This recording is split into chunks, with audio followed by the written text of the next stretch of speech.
the lawyers with attitude. We've been away for a little bit. And, I'm afraid so. And why was that? Well, I got taken ill. I had emergency surgery on my spine, but now I'm back and raring to go. I've got real attitude, and those who follow me on Twitter will realise that. Today's episode is going to be a fantastic one.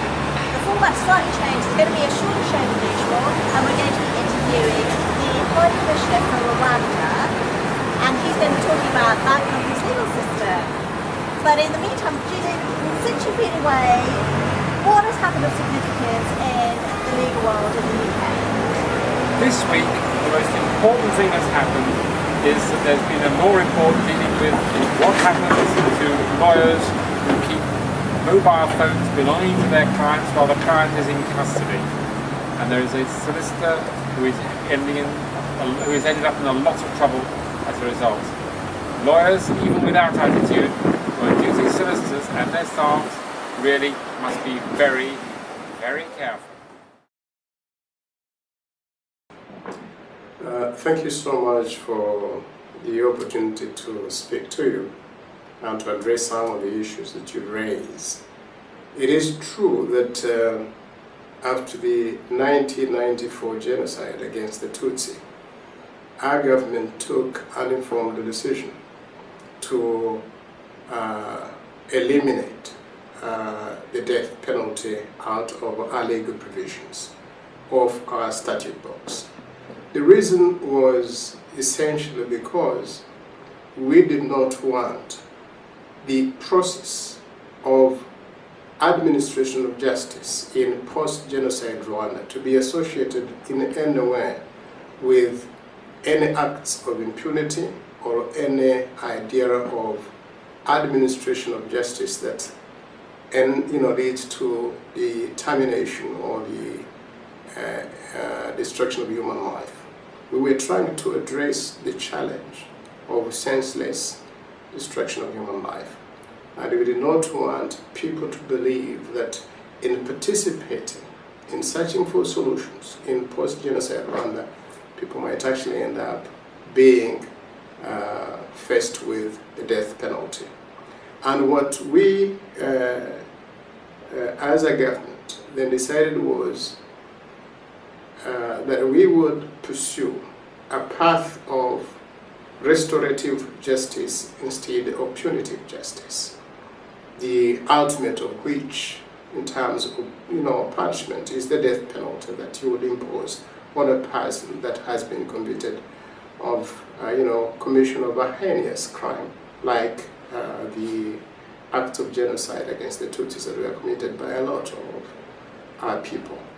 And what we have found since then is that the path of restorative justice has enabled us to address the challenges of forgiveness, of reconciliation, and national healing, because it has enabled people to come out freely, to confess to crimes that they committed during the genocide, to seek for forgiveness and to receive forgiveness in the same process.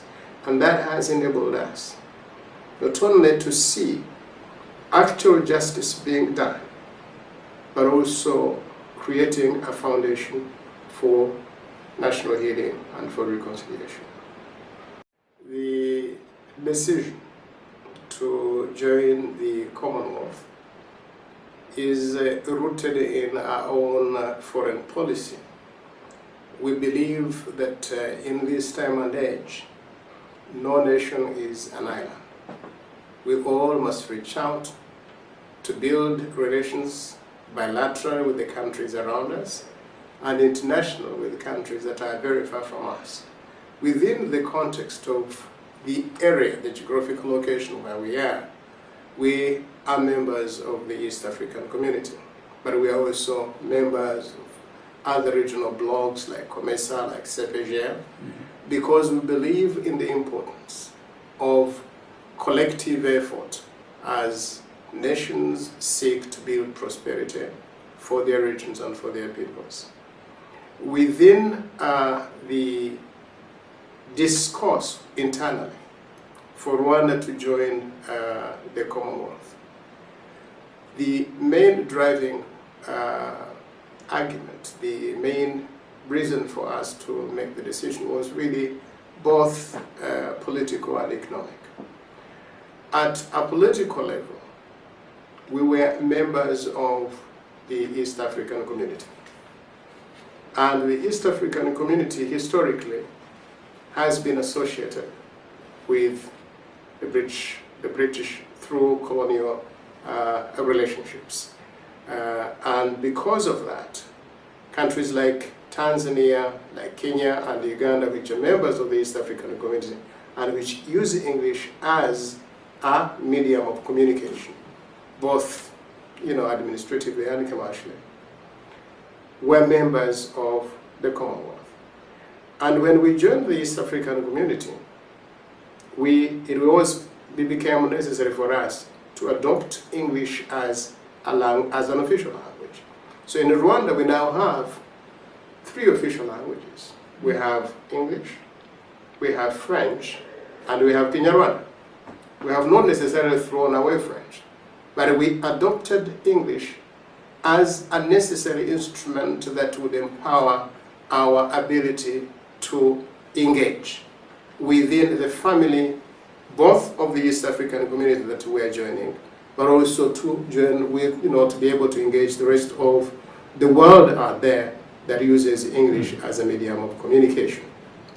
And of course, because members of our sister regional organization, which is the East African community, were also members of the Commonwealth, we felt that it was ordinate, it was appropriate for us to seek membership of this larger grouping of nations that our colleagues within the East African community were members of, and fortunately which also use English as a language, both for administrative purposes as well as for commerce.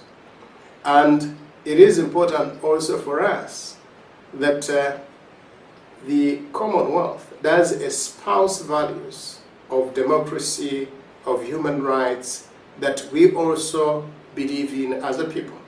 So it was not just joining the Commonwealth because it uses a language that we are adopting. It was also because it is a community of nations that espouses values that we too hold dear, particularly those of democracy and human rights. And we were certainly very happy to apply and to receive the endorsement of member nations of the Commonwealth, and we were admitted into the body in 2009 during the Choga meeting in Trinidad and Tobago. And since then, we have been active members of the Commonwealth, and we certainly look forward to a future of active participation in activities of this body, and to make our contribution to advancing democracy, to advancing human rights, and to building peace around the world. And beyond that, the Commonwealth is also a family of economies. And we thought that joining the Commonwealth would also expand our economic footprint in terms of building relations within, building relations with economic actors in other economies within the Commonwealth. And we certainly are looking forward to continuing to engage countries within the Commonwealth, whether it is UK or New Zealand or Canada or Australia or Kenya or Uganda, all the countries that are, all the 54 countries that are there that are willing to do business and to trade with us. We've almost finished this week's episode of Lawyers with Attitude, but we couldn't end the show without the joke of the week. And the joke of the week is that this week the police found a dismembered body at Legoland. They're putting the pieces together to try and make a case. Julian, your time away from Lawyers with Attitude has not encouraged you to think of any better jokes. But then again, it wouldn't be the same show without your corny jokes. So it's goodbye from me, and it's goodbye from me. See you soon.